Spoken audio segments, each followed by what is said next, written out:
This game takes what made Fallout 3 great and makes it even better. While the main story doesn't have as much going on for it as Fallout 3, it still brings you along. I really enjoyed playing through this game in many different times, and I think I've clocked more hours on this game than I had for Fallout 3. Majority of this review will be talking about the game improvements from Fallout 3 that New Vegas just made better. Gameplay wise, this game improves a ton, including iron sights, better perks, better starting area, more and better side quests, tons of locations, and more. The map itself is smaller, but is packed with tons of fast travel areas that have a bunch of things to explore, and most have a building or two to go through and isn't just like a park or something like that. Hardcore mode that the game brings really vamps up the difficulty by making you have to focus on eating, drinking, sleeping, and taking care of broken limbs.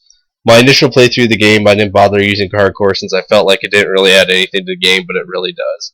Now that I'm replaying the game, it makes it feel much more involved. It makes you feel like you're living off the land without it becoming too much micromanaging that would get annoying, but it doesn't. Definitely my go-to mode in Fallout 4, or whatever they call it, if they bring it to the table, because it just improves the game so much more. Soundtrack still has the main theme from 3 with minor stuff added.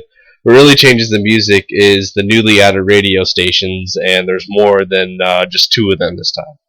Also at New Vegas, you have singers doing a gig, and some of the songs are really cool, with my favorite being Home on the Wastes. I really recommend listening to the song if you like Fallout in general. Just look up the Ultimate Edition trailer, and that's what's playing on in the background. The DLC adds some radio stations, but it's just a message telling you to go to X area. The Ultimate Edition includes 5 DLCs, with 4 of them being story, and each of the 4 stories add 5 levels, and that makes you go to a max level of 50. With Dead Money, it's about you going to the Sierra Madre Casino and someone taking you captive and taking all the stuff away from you. You do get it back at the end, though. You have to find people and survive in an area that has harder enemies, and hardcore mode takes away health from you the entire time you're there. You also can't sleep anywhere. Honest Hearts. The DLC has you going to the Zion National Park, and it feels like it's one of the few untouched locations in the Waste. It actually looks amazing. Ton of materials, weapons, and enemies to fight here as well.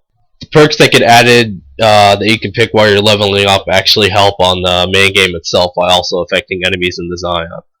The backstory of the mystery character is really awesome to find out and helps pace the way through the next DLCs.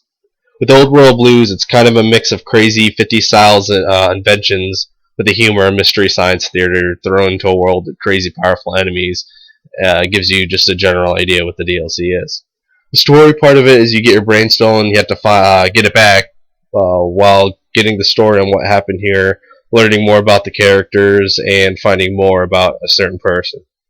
Hardcore mode just makes the enemies even harder since they can easily break your limbs even more so than the Mojave Desert enemies.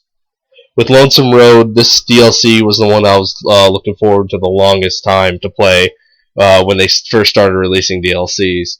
This concludes a big side story that ties in the main game with adverse side effects as well, depending on your choices, and has you going after a certain character that you learn throughout the game. Enemies here hit the hardest out of all the DLCs that can make hardcore a pain if you're not the right level or not prepared. It has one of the greatest endings for a DLC I've ever played in a long time. With Gunrunner Arsenal, it just adds a bunch of new weapons, mods, challenges, with one of them called Would You Kindly, just to give you an idea.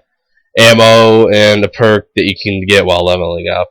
The vendors have a chance to start selling these items right at the start of the game, and the chainsaw helps new hardcore melee character builds. The new stuff has a GNR and brackets added in the name of the items.